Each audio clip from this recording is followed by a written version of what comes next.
शंकर जी को देखकर मैना देवी विलाप करने लगती हैं। देखिए, जो देखने में सुंदर है वो अंदर से सुंदर नहीं होता, वास्तविकता है। ये संसारिकता है। इस संसार को देखकर आदमी व्याकुल हो जाता है। ये इनके पास नहीं है, मेरे पास नहीं है, ऐसा है वैसा है, पर सत्य ये है नहीं। जो निर्गुण निराकार है, सगुण साकार, उसका मुकाबला कैसे कर सकता है। और ये आपके जीवन का अनुभव भी है। मैना देवी संसारिक हैं। वो संसारिक स्थिति का तुलसी बाबा ने उनको प्रतीक मानकर वर्णन किया है। और संसार के लोग देख देख कर बेचैन हो रहे हैं। तुलसी बाबा ने लिखा, नारद कर मैं का बिगारा, भवन मोर जिन बसत उजारा, असौ उपदेश वही जिन देना, बोरे बरई लाग तपुकिन्ना। संसार कहता है कि फला ने मेरा बिगाड़ दिया, फला ने बना दिया, फला ने ऐसा किया, पर वास्तविकता ऐसा नहीं होता है। इस संसार में जन्म लेने के बाद माध्यम शुरू हो जाता है जो अंत तक चलता है। ना कोई आपका बिगाड़ सकता है, ना आपको कोई बना सकता है। आपका कर्म जो है वही आपका धर्म है, वही बनाता है और बिगाड़ता है, और कुछ नहीं हो सकता। आप कहते हैं नारद, तो नारद क्या भाई, वास्तविकता है, उससे आप परिचित होइए। और दूसरे को दोष क्यों देते हैं? अपने कर्म को दोष दीजिए, अपने विचार को दोष दीजिए।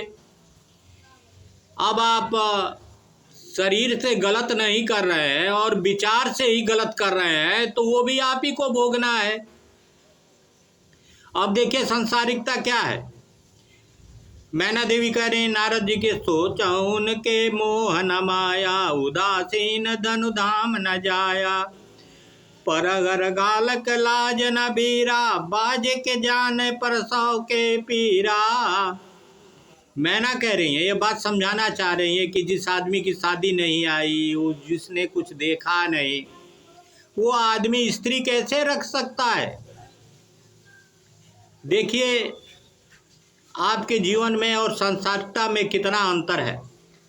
संसार के लोग संसार के बारे में सोचते हैं, जबकि परमात्मा निर्गुण निराकार है, 84 लाख योनि का जन्मदाता है, पिता है। और आप कह रहे हैं कि आपके बारे में विशेष सोचे, ऐसा कैसे हो सकता है। संसारिकता के बारे में तुलसी बाबा लिखते हैं, जनहि विकल बिलो की भवानी, बोले जुत विवेक मृतुबानी, अस विचार सोचहि मति माता, जो न टरहि जो रचहि विधाता। यहाँ पर तुलसी बाबा ने साफ कहा, पार्वती जी को निर्गुण निराकार और सगुण साकार दोनों की प्रतीक है। उन्होंने बता दिया कि जो आपके कर्म है वही आपका भाग्य है, और जो विधाता ने बना दिया उसको कोई मिटा नहीं सकता। ये वास्तविकता है। आप जानते हैं कि हम मंदिर गए, घंटी बजाया, प्रसाद चढ़ाया, तो हमारे कुकर्म खत्म हो गए। नहीं बंधुओं, आपका कुकर्म खत्म नहीं होगा। इस जन्म में जितना भोगना होगा वो भोगेंगे, अगले जन्म में भी भोगेंगे। सब रहते हुए, शरीर रहते हुए, पैसा रहते हुए आपको चैन नहीं मिलेगा।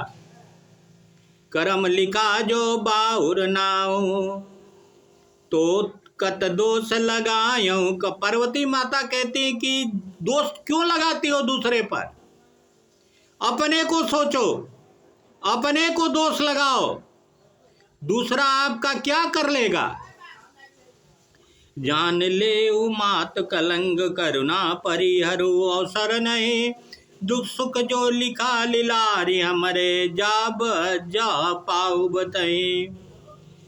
कह रहे हैं पार्वती माँ, हे माता, कलंक मत लो, रोना छोड़ दो, अवसर विषाद करने का नहीं है। मेरे भाग्य में जो दुख सुख लिखा है उसे मैं जहाँ जाऊंगी वहाँ पाऊंगी। पार्वती जी ने ऐसा विनय भरे कोमल वचन कहकर सबको समझाया। स्त्रियां सोचने लगी। भैया देखिए, ये जो हम नाटक करते हैं संसार में आने के बाद सुबह से लेकर रात तक, और उसी नाटक में रते रहते हैं। जो होने का होगा होगा, और वो भी आपके कर्म के अनुसार होगा, आपके धर्म के अनुसार होगा। और आप सोचते हैं कि फलाने बिगाड़ दिया तो फलाना, ऐसा कुछ नहीं होता। ना कोई बिगाड़ता है ना ही बनाता है। ये तो माध्यम का एक प्रतीक है जो ता जिंदगी लगा रहता है। बोलिए श्री रामचंद्र सिंह।